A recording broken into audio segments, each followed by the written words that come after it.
Kira-kira dari semua ini teman-teman ada yang pernah mengerti nggak tentang hermeneutik? Atau belum sama sekali? Sebelum saya mulai dengan materi kita malam ini, saya ingin memberi sebuah survei. Survei ini diambil tahun kemarin, 2025. Survei ini ingin memberi sebuah data bahwa ternyata 50% orang Kristen membaca Alkitab kurang dari 1 kali per minggu. 50%. Ya. 30-40% hanya membaca beberapa kali setahun atau tidak sama sekali. Ini angka cukup tinggi. Ya. Hanya sekitar 20-25% yang dapat dikategorikan Bible engage atau membaca, memahami, dan menerapkan. Sangat rendah. Implikasinya, jika membaca Alkitab saja rendah, maka pembelajaran doktrin yang menuntut pembacaan mendalam hampir pasti lebih rendah lagi. Menyedihkan juga.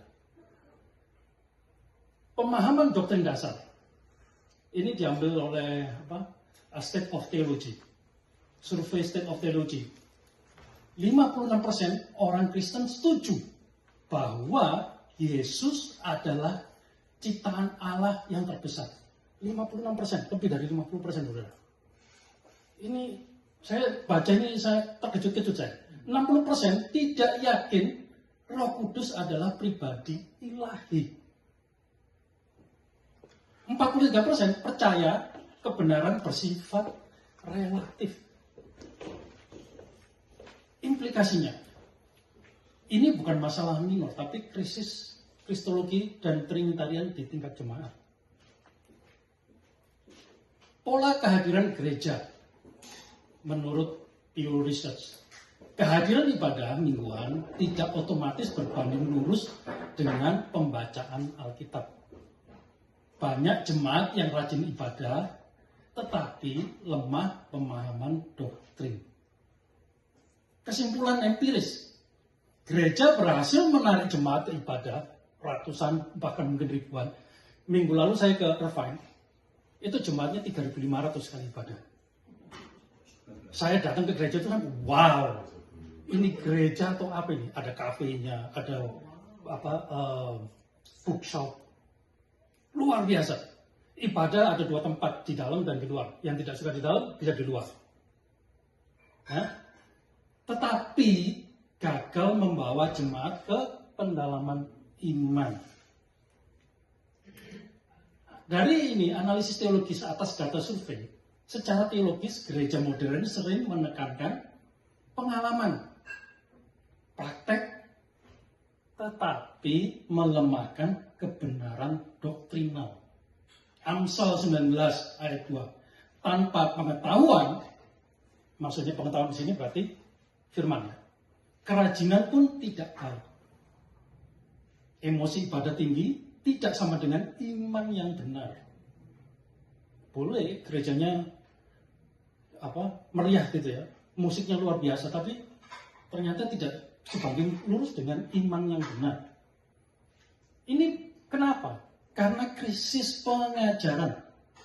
Data menunjukkan rendahnya pemahaman dasar iman yang secara teologis menunjuk pada kegagalan gereja menjalankan teaching ministry. Karena bayangan mungkin ministry itu seperti apa? Melayani jadi pemain musik, usher, dan ini dan itu, food ministry. Pengajaran, saudara, yang paling penting. Matius 28 ayat 20. Dan ajarlah mereka, ini perintah ini. Perintah firman ini. Ajarlah mereka.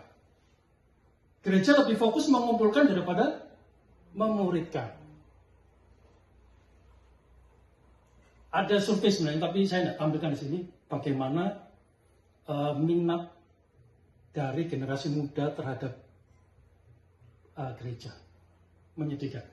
Hosea 4 ayat 6. Umatku binasa karena tidak mengenal Allah. Survei membuktikan ayat ini bukan metafora atau perumpamaan, tetapi realitas pastoral. Susu rohani yang berkepanjangan. Ini tadi kita bicara dengan Saudara tentang ini. Ibrani 5, 12, 14. Data menunjukkan jemaat dewasa secara usia iman, maksudnya lamanya menjadi orang Kristen, tetapi tidak memahami doktrin dasar. Secara teologis, ini bukan masalah kapasitas intelektual jemaat, bukan berarti jemaatnya itu tidak pintar ya. Melainkan budaya gereja yang tidak menuntut kedewasaan. Ini survei ya, bukan saya yang bikin-bikin ya. Kenapa? Relativisme sebagai buah hermeneutik lemah. 43% orang Kristen memandang kebenaran itu relatif. Tergantung dari siapa yang membaca. Tergantung sukanya saya apa. Analisis teologisnya. Relativisme tidak lahir tiba-tiba. Ia lahir dari ketiadaan fondasi doktrinal. Jemaat tidak dilatih membedakan kebenaran dan versus opini. Efesus 4 ayat 14. Supaya kita tidak diombang-ambingkan oleh rupa-rupa angin pengajaran. Kalau dulu saya diajarinya, kamu jangan baca-baca buku, kamu jangan lihat ini, jangan lihat itu. Udah, dengarkan saya aja. Ini jadinya. Nah, di poin keempat ini, diagnosis teologis akhir. Secara alkitabiah, kondisi ini menunjukkan gereja kehilangan fungsi pemuritan. Firman digantikan oleh preferensi. Pemuritan diredaksi menjadi kehadiran. Jadi nggak penting baginya pemuritan, yang penting datang. Geruduk. Yang penting ya, rombongan yang penting rame, happy.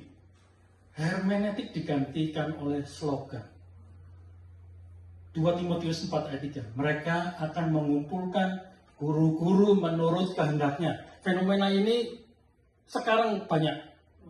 Apalagi kalau orangnya terkenal di TikTok, terkenal di YouTube, undang, semua orang datang.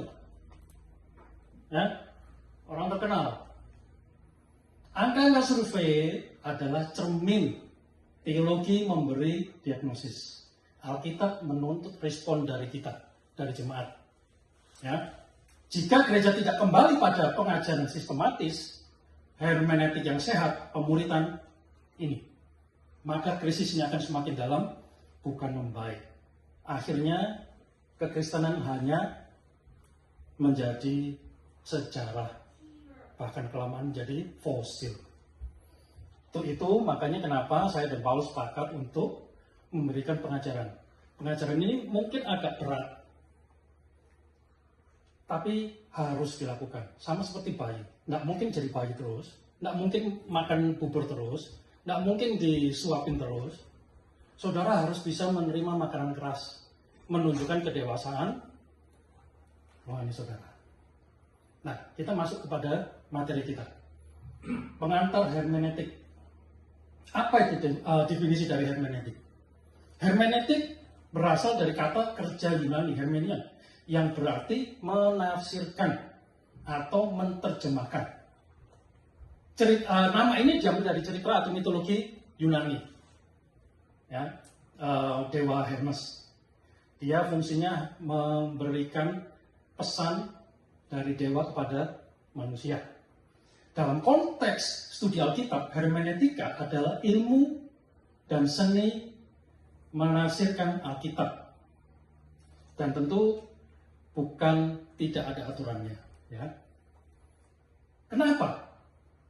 Tujuan dan pentingnya hermeneutik menemukan kebenaran objektif, memahami apa yang sebenarnya Allah ingin sampaikan melalui penulis Alkitab. Ini berarti kita berbicara tentang autograf. Penulis pertama menuliskan Alkitab. Bukan apa yang kita inginkan teks itu katakan. Namanya exegesis. Ya. Menghindari kesesatan. Sejarah gereja mencatat banyak aliran sesat lahir karena penafsiran yang keliru terhadap ayat-ayat tertentu yang dilepaskan dari konteksnya. Penerapan yang tepat, aplikasi yang benar hanya bisa lahir dari interpretasi yang benar. Kesalahan tafsir akan berujung pada praktek hidup yang salah. Mengapa kita memerlukan hermeneutik? Karena adanya historical gap. Ya, ini timbul karena adanya perbedaan waktu. Alkitab kita ini ditulis 2000 tahun yang lalu. Di sini ada yang mengerti bahasa Jawa enggak? Enggak ada. Kalau saya bilang Weting Tresno Jalaran Soko Kulino, ada yang ngerti enggak? Ngerti. Ada yang bisa Hono Coroko? Nah, ngerti ya. Padahal satu bangsa. Mungkin cuma beda tahun aja. Sudah susah kita mengertinya ya. Saya belajar Hono Coroko juga berulang-ulang. Mungkin saya dapat nilainya 4 kali ya. Ya, ini karena ada historical gap. Ya, Alkitab itu ditulis dengan bahasa Ibrani, Aramai. Itu untuk perjanjian lama. Perjanjian baru ditulis bahasa Yunani. Sehingga kita punya masalah dalam menerjemahkan. Nggak mungkin sama persis. Ya, adanya cultural gap kebudayaan. Ya, mereka budaya yang berbeda dengan kita. Siapa yang tinggal di Jawa?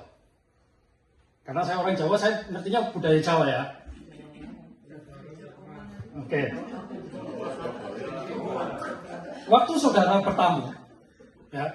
bertamu, kemudian saya bilang, mari silakan minumnya dihabiskan. Apa yang dalam pikiran saudara? Ada yang ngerti? Kalau orang Jawa langsung ngerti itu. Saya diusir. Tanpa nyuruh ngusir itu langsung, oh ya mari silakan minumnya dihabiskan. Waktu ini mulai. Ini budaya. Ya. Lagi. Kalau saudara bertamu, kemudian orang tua saya atau siapa, atau mungkin waktu zaman kita masih muda-muda, datang ke rumah pacar, terus kemudian orang tuanya bersih-bersih di teras, itu artinya apa? Suruh pulang. Langsung ngerti kita itu. Karena budaya. Tapi kalau orang sini ngeliat, mari silakan minum, oh ya thank you, minum habis, minta lagi malah. Karena tidak mengerti budayanya. Ya kan? Di Indonesia atau mungkin di Asia saya tidak tahu. Kalau orang semakin tinggi ilmunya, semakin merunduk. Ya kan, di sini nggak berlaku. Kamu mempunyai keahlian, kamu harus tunjukkan keahlianmu. Sehingga kamu bisa digunakan atau dihargai. Ya, manggil nama. Mungkin kalau kita yang punya anak, temannya anak kita manggil, "Oi." Tersinggung kita. Nama saya dipanggil sama teman anak saya gitu. "Son." Nah, waduh. Ya kan? Di Indonesia tidak bisa itu, tapi di sini seperti itu. Ini budaya. Jadi adanya cultural gap. Mereka adalah bangsa yang berbeda dan waktu yang berbeda. Karena ada linguistik gap, perbedaan bahasa. Tadi juga saya singgung ya. Pengertian eksegesis dan esegesis. Apa itu eksegesis? Eksegesis adalah proses menafsirkan teks, terutama kitab suci, dengan tujuan memahami makna asli yang dimaksudkan oleh penulis kepada pembaca pertama. Penafsiran ini dilakukan dengan memperhatikan konteks sejarah, budaya, bahasa, latar belakang, penulis, sehingga hasilnya tetap setia pada seperti yang dimaksud oleh sang penulis. Exegesis, ini kebalikannya. Ini yang sering saya lakukan dulu. Saya mempunyai pemikiran, opini, kemudian saya masukkan ke dalam Alkitab. Saya dulu nggak ngerti apa maksudnya itu. Gimana caranya pikiran saya masukkan ke Alkitab. Ternyata yang dimaksud exegesis ini adalah saya mempunyai pengertian sebelumnya, kemudian saya cari di Alkitab. Oh ini cocok ini. Yang sekarang dikatakan namanya cocok logi itu. Jadi saya cari pembenaran melalui Alkitab sebelum saya sudah mempunyai pemikiran dan pemahaman sebelumnya. Ini tidak boleh dilakukan. Pada waktu kita membaca firman, kita harus objektif. Tidak peduli aliran, pengertian, apapun tentang diri kita. Karena ini firman. Ini prinsip-prinsip hermeneutik.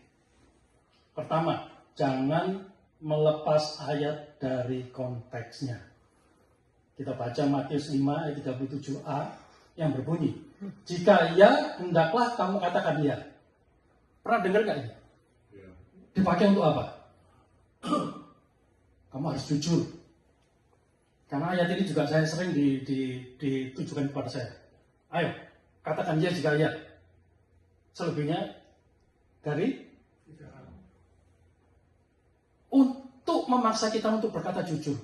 Jangan berbohong. Tapi ayat ini ternyata konteksnya apa? Berbicara tentang sumpah. Tidak ada kaitannya dengan kejujuran. Jadi ayat ini tidak cocok untuk dipakai untuk mendesak seseorang untuk berkata jujur. Ini sering kita dilakukan oleh banyak pendeta ya. 2 Korintus 8 ayat 9 sering dipakai oleh para pengajar teologi kemakmuran bahwa orang Kristen itu harus berkelimpahan, harus kaya, harus bla bla bla dan segala macam. Ini ayatnya. Ya, orang Kristen harus kaya secara jasmani, tetapi kalau kita baca, ternyata yang dimaksud adalah berbicara tentang kaya rohani. Ini out of context. Jangan menafsirkan ayat sehingga menentang ayat lainnya. Ini sudah pernah dibahas disinggung oleh Paul di 2 minggu yang lalu ya. Scripture interpret scripture. Kitab suci menafsirkan kitab suci. Jadi kita harus membanding-bandingkan semua bagian kitab suci yang berhubungan dengan ayat yang sedang kita tafsirkan. Ya, untuk bisa mendapatkan arti yang benar dari ayat tersebut. Nah ini, banyak digunakan oleh orang. Matius 7 ayat 7, Markus 11, 23, 24, Yohanes 15 ayat 7b. Untuk mengajarkan bahwa asal kita betul-betul berdoa dengan iman, maka Tuhan pasti akan memberi apa saja yang kita minta. Akhirnya dipakai apa? Saya minta mobil, saya minta pekerjaan baru, saya minta rumah, saya minta ini, minta itu, saya minta tas Hermes. Ternyata ayat ini bertentangan dengan ayat yang lain. Matius 7 ayat 11 yang mengatakan bahwa Tuhan hanya memberi yang baik kepada kita. Menurut Tuhan, bukan menurut kita. Karena Tuhan pasti tahu yang terbaik buat kita. Kita tidak tahu. Itu hanya kemauan daging kita. Memuaskan nafsu daging kita. Ya. Banyak orang kebaca ya. Berdasarkan Matius 7 bahwa kita semua sekali tidak boleh menyalahkan orang atau menganggap salah. Kita tidak boleh judging, kita tidak boleh menilai orang. Itu justru keliru, bertentangan dengan ayat Matius 7. Ya, kita tidak akan dapat mentaati ayat ini kecuali jika kita lebih dahulu menilai atau menghakimi siapa yang termasuk dalam golongan titik-titik. Saya mau baca itu ya. Yohanes 7 ayat 24, di mana Yesus berkata, janganlah menghakimi menurut apa yang nampak, tetapi hakimilah dengan adil. Jadi ada catatannya, kita boleh menghakimi, menilai seseorang, tapi harus fair, adil. Ya, bagian-bagian di mana Yesus, rasul-rasul, nabi-nabi justru banyak bertentangan dengan orang, menyalahkan orang. Jadi kita jangan ragu-ragu untuk menilai, karena kalau tanpa menilai kita tidak tahu apakah orang ini salah atau benar. Itu sudah menilai kita. Ya, tapi ayat ini sering digunakan.